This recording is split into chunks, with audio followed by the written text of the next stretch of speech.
Good morning and thank you for joining us. Our morning outlook will focus on Bitcoin USD, recent developments, and its potential impact on the markets. Let's hear from Greg in our trading room.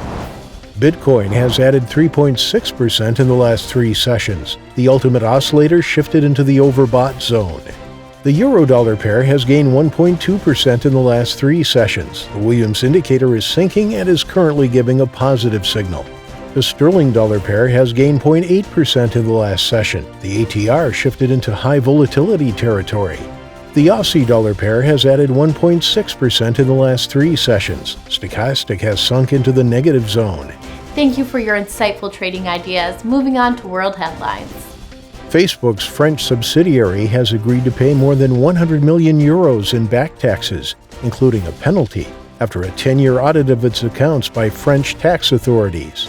The euro-sterling pair has traded lower after failing to test the June high, but there remain challenges to both currencies as Brexit talks stall.